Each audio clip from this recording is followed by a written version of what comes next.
Hi Kristen, Mike Crandall here, artist at Crandall Glassworks. I just wanted to take a second at the intro of this video to just talk to you for a minute. I got Gizmo here ready to go. Utmost care taken with this, like he's my own.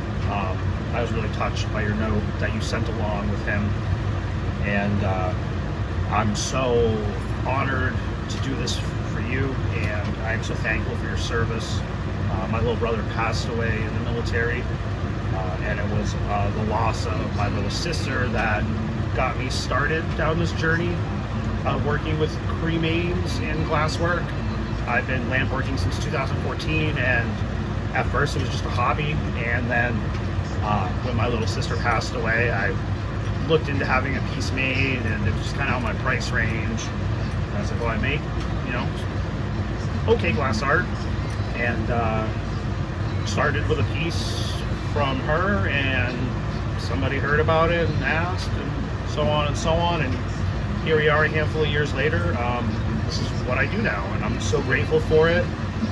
Folks like you keep me here on the torch making these keepsakes. I'm so grateful again for the opportunity you've given me to make this, and thank you once again for your service. I just really can't thank you enough. I'm so grateful for what you've given up to make sure that I can do stuff like this. So we're going to go ahead and get this fired up. I will chat a little bit along the video to explain what I'm doing, and yeah, here we go.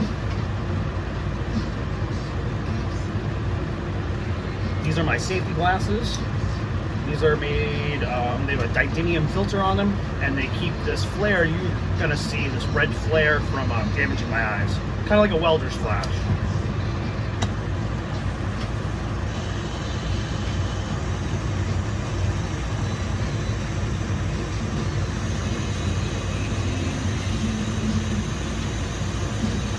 Making sure my pressures are set correctly on my regulators.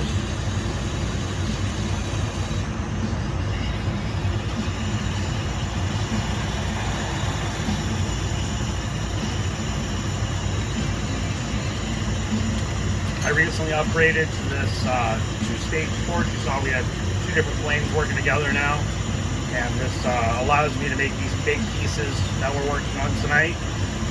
So we're working on a very special cremation piece that will be one of my galaxy swirls with a custom stencil paw print of ash that floats over that, and we're going to make it around 3 inches in diameter. So this is a 6mm steel handle that I build my pieces on.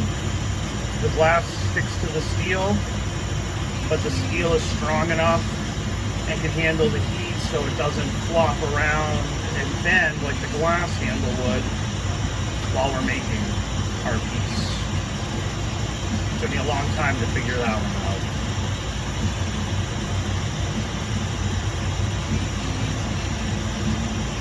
This is kind of the boring part.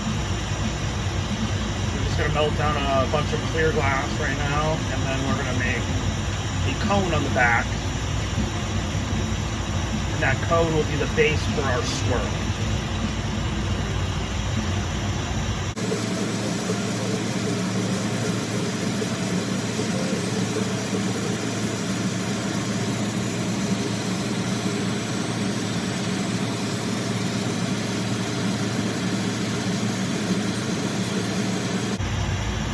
So the flame of our torch is probably around 4,000 degrees. The glass starts getting real hot and liquidy a little over 2,000 degrees.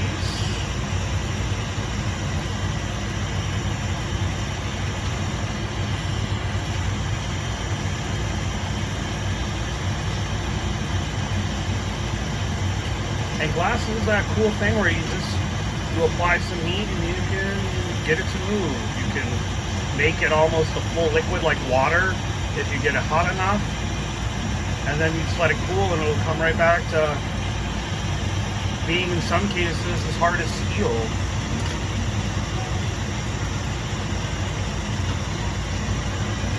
So we're getting close to the flame there. We're going to use a pair of grabbers. Notice hot fingers, so my fingers don't get too hot.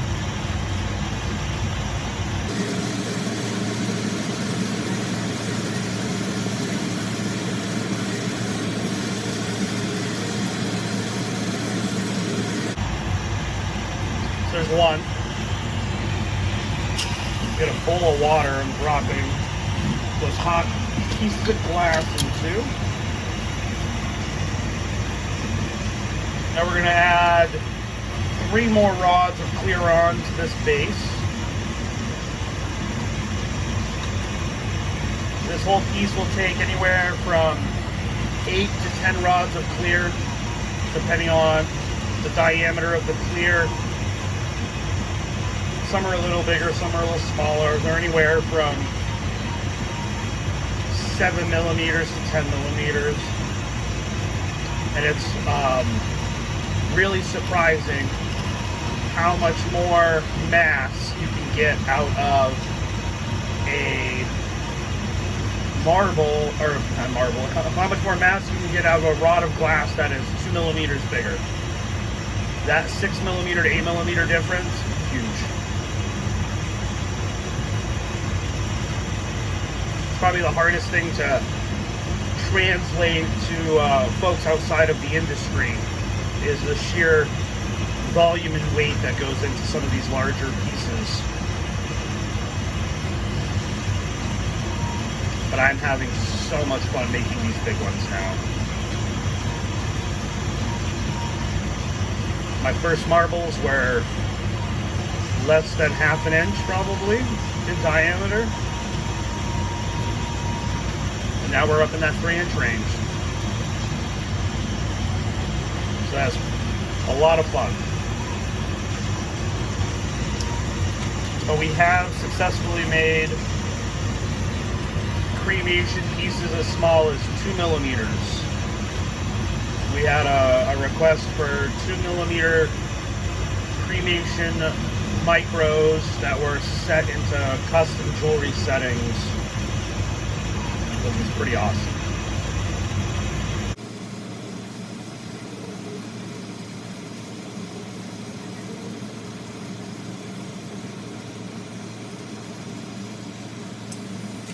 Number 2.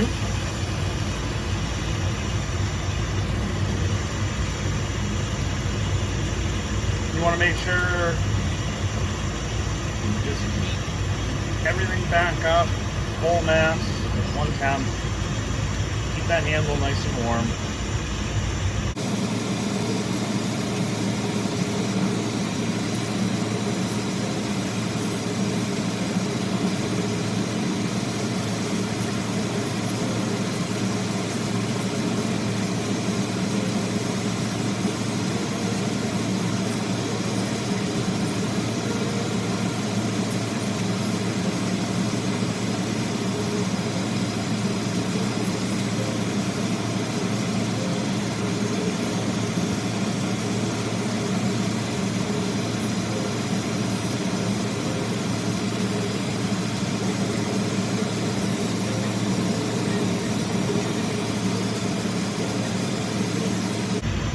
Like to go back, throw some more heat into that glass and metal connection.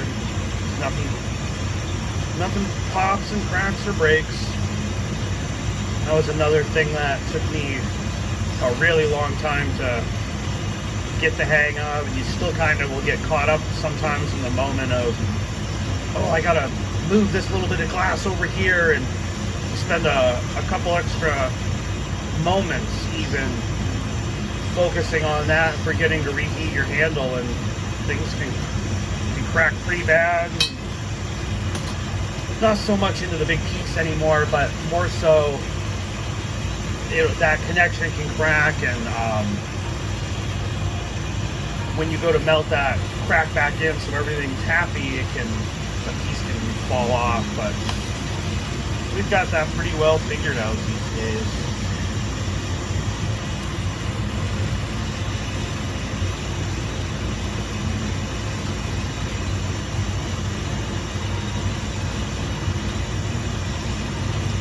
Glass is that really great thing. You just pick it up and keep going.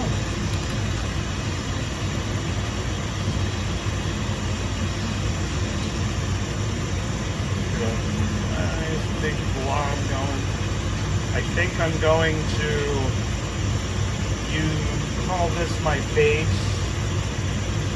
So we're going to flatten this out a little. Now we have more of a cylinder.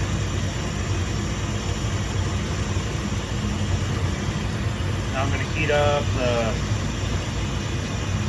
back ½ inch.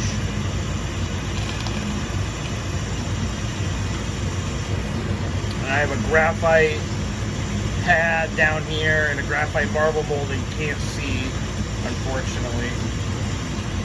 And I use that to shape a little bit of a point. And that's where I'm going to place our first bit of Gizmo.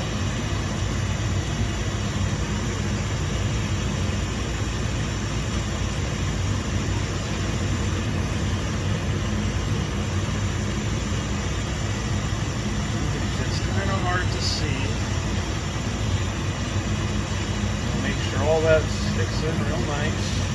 Not going to go anywhere.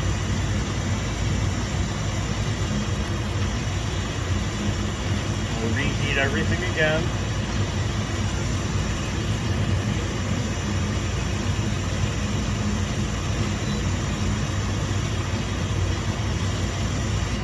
Shut our outer flame off. Now we're going to apply our Dichro sparkles. I know Gizmo is golden, so we have some. It looks pink here, but I promise it's gold. That's just a light playing with you. It's a gorgeous gold.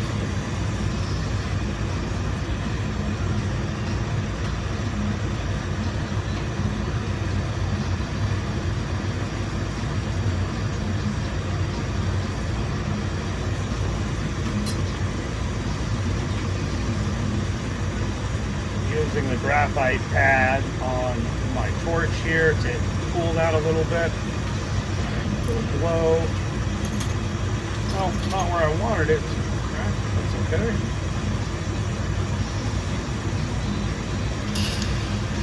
We have our gold.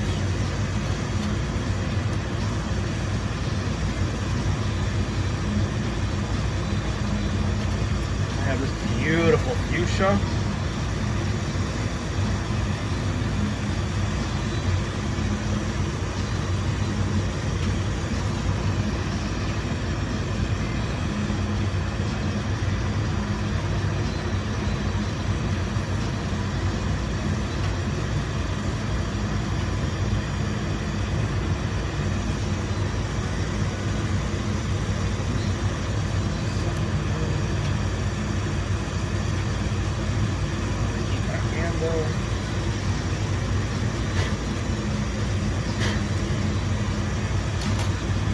Gives a little pump of air, moving back and forth, and you get that spot stressed, cracked, nice and clean.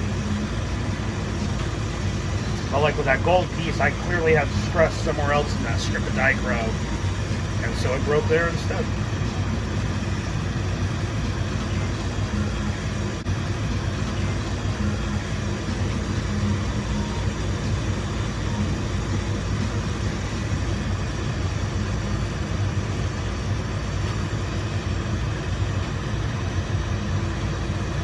And then this is a beautiful teal green, bluey sea teal green Dichro.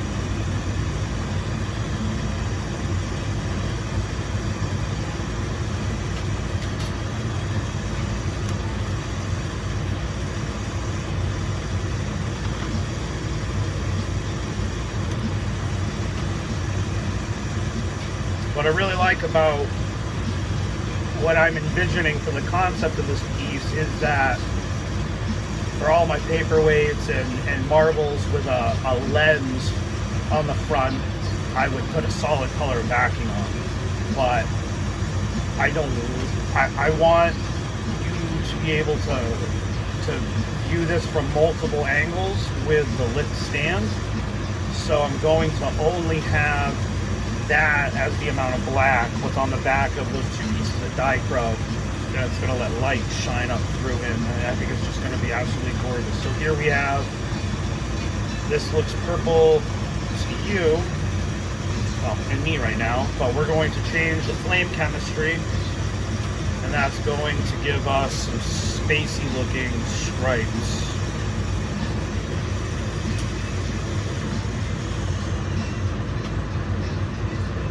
Turn on the oxygen so there's more propane.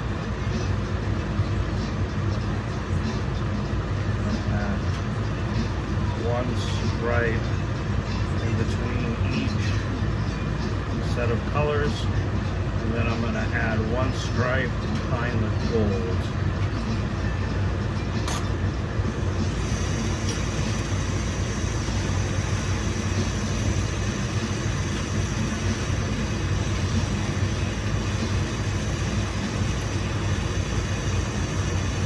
So now I'm going to attach a second handle, and I'll heat this up and we'll do our twist.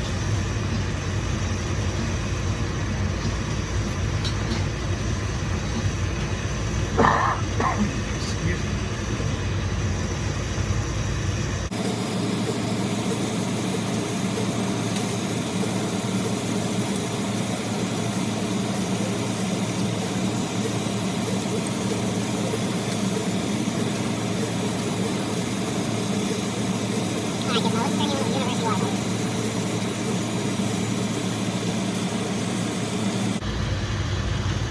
We're going to focus the majority of our heat at the moment right where all that color comes down to the end of the cone we made, end of the point we made, the beginning, I guess, in this instance. And where that mass of glass was so much thicker than this end, we want to apply the most amount of heat right there. But we don't want to heat this end up a bunch because we don't need this front half twisting at all. Put the heat back in here.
Got our beautiful spiral there.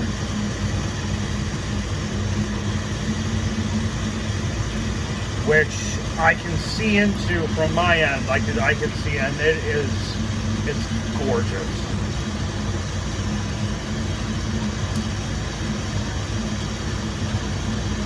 Throw some heat back into everything.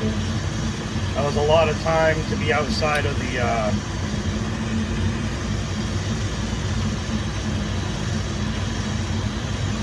to have that handle outside of the heat. So now I'm going to put a layer of clear over this color and remaining ash that is exposed to all that is fully encapsulated.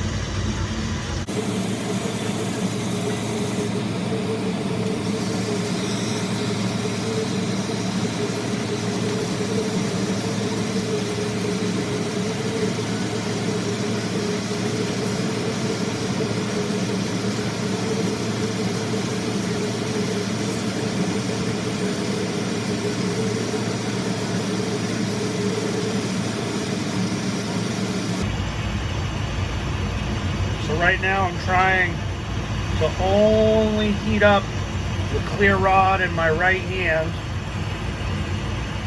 and not heat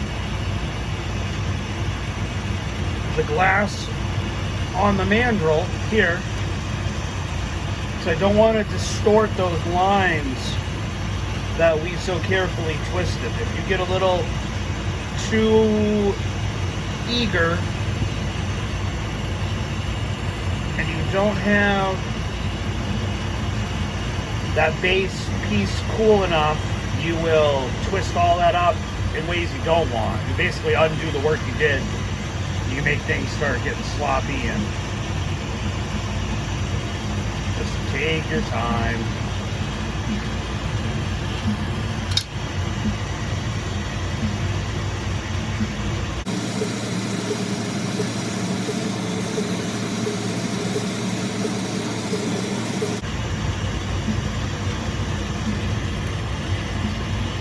So now I'm going to melt all this together, and this will turn into the back half of our sphere.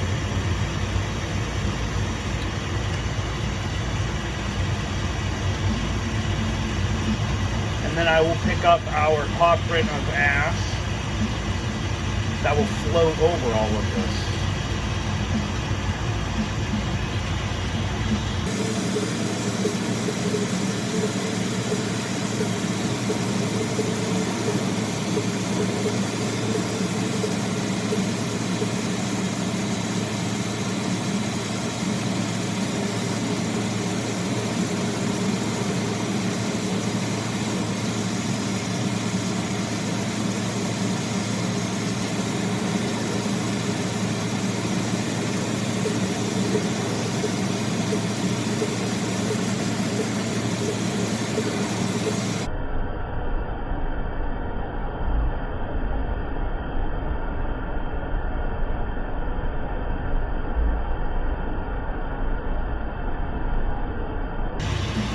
This is already a beautiful piece.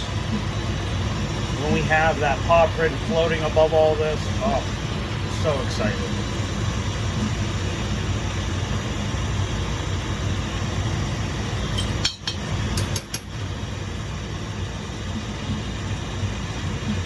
Take a new metal handle, it will connect to the back here.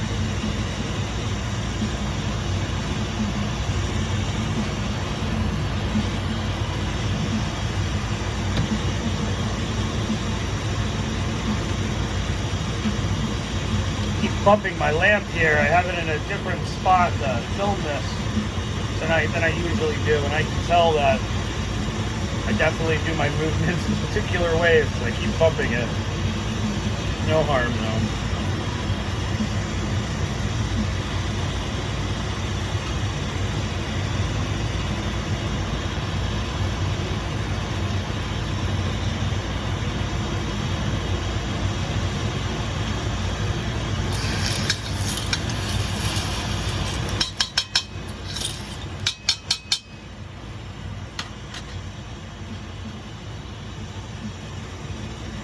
There's always a little bit of gunk left from where that metal handle, that's steam from that water bowl. There's always a little bit of gunk left over where that metal handle connects. You just want to make sure you get that. There's usually a little air bubble or something.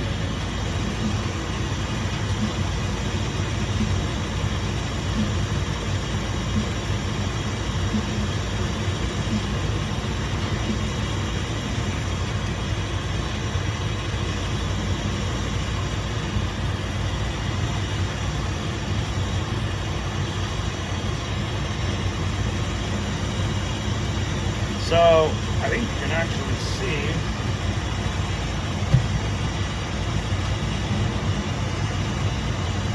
there's our swirl. I wish you could see it better.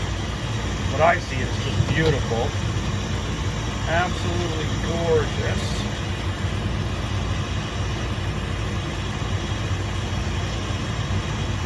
Okay, so here we go. The important part.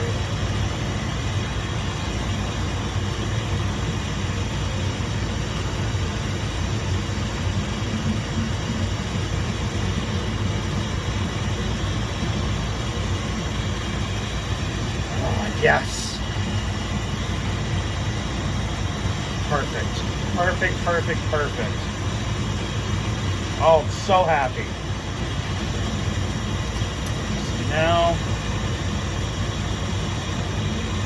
gather some clear up.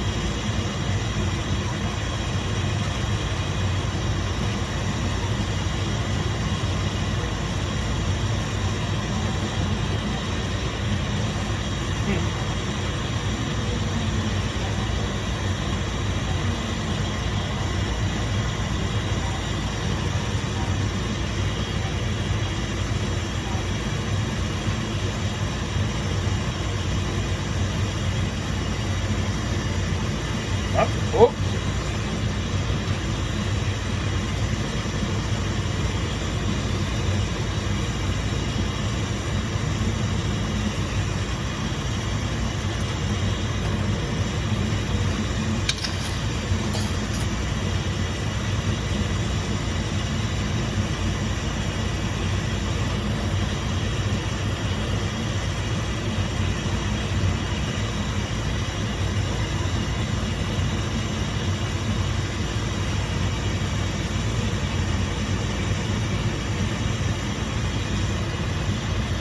Gonna add a bunch of clear on top and not heat the glass that the ash is sitting on, hopefully, so we get a bunch on there so that it retains its shape as much as possible.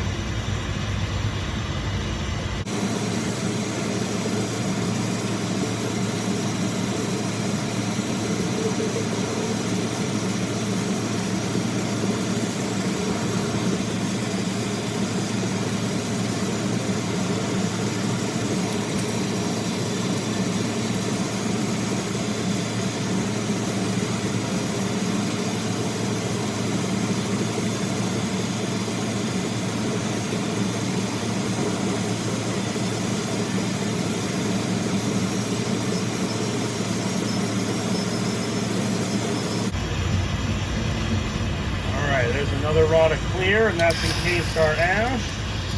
So we'll melt that in.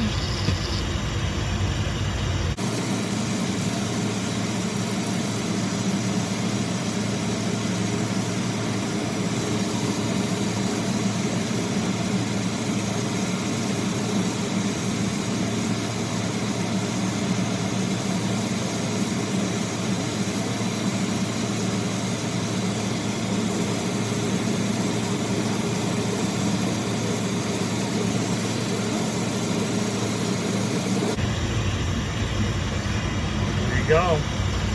Kind of hard to see on the camera. Looks great.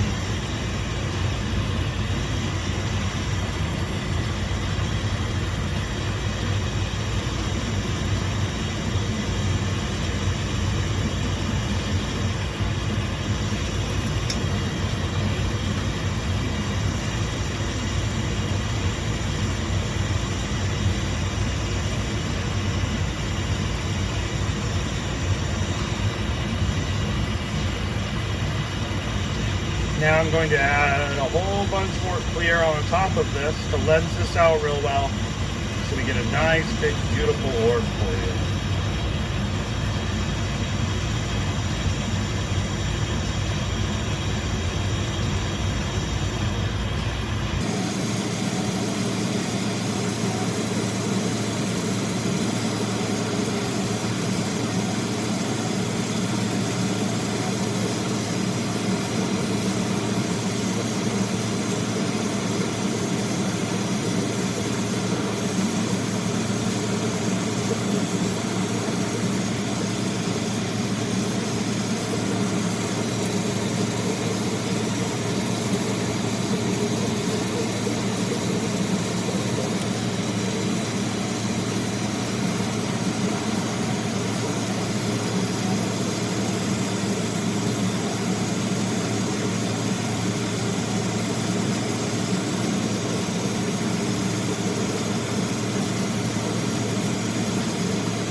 So now you can see what I was talking about earlier. Now that we've gathered 6 rods, I think, of clear into this, when I add one, it doesn't look that big anymore.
It is warm where I am standing right now. The hat helps hold the sweat back and cover up the balls.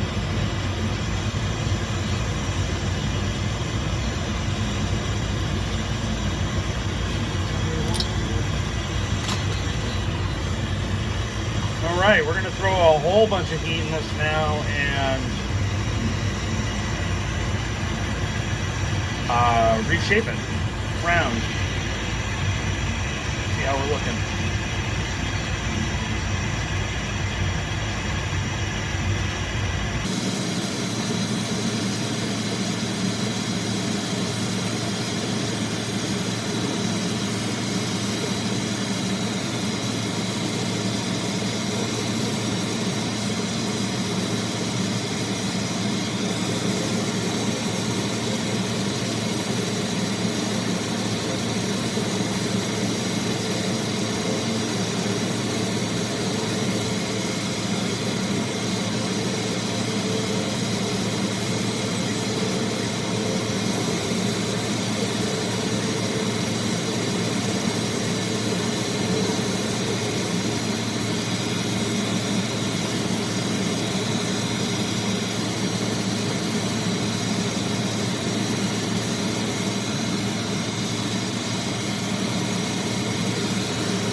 Little piece of glass tricking off the handle. No big deal. We added a piece of clear on there, so we weren't going to take away from the mass of the marble at all.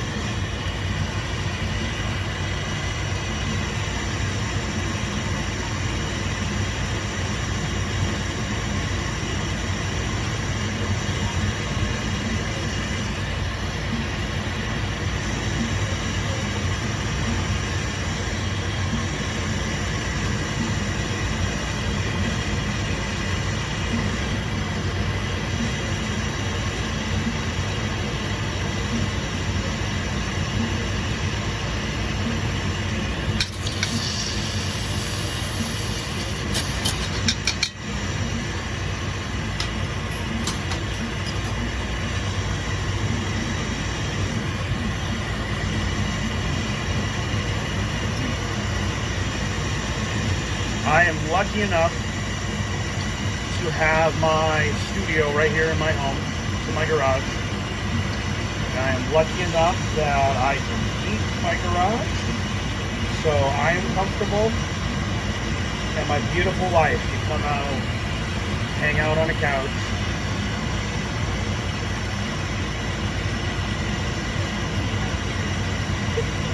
What's that?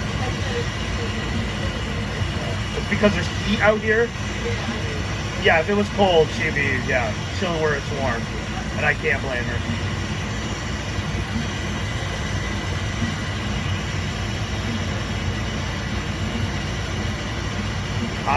When I first started lamp working, when I was probably, I don't know, halfway into my 6-year career now, so a few years in, I actually had a winter where I wasn't taking orders because I couldn't heat the area I was working in before we bought the house and we were here, and I just couldn't heat that area, and it was too cold, way too cold. My water bowl would be regularly frozen solid. If I forget to take a tool out of it or something, it would be buried in 4 inches of ice.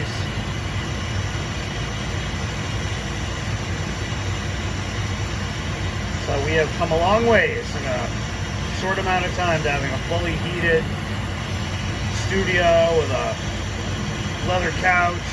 Oh, faux leather, but it's comfy.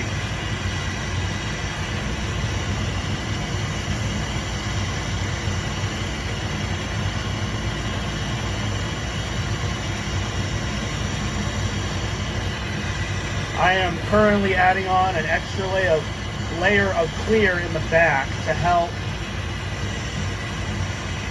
make sure any bubbles that form from the ash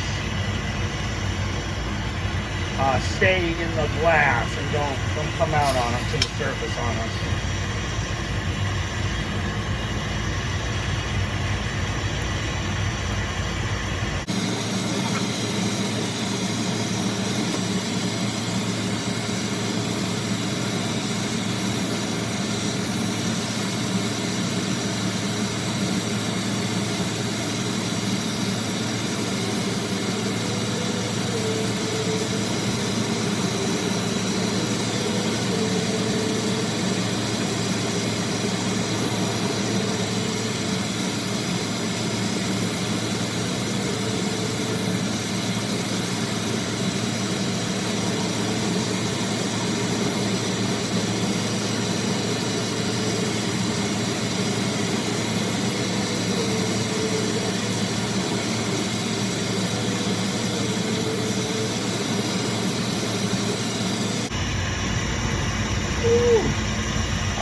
These pieces come in around a pound of glass.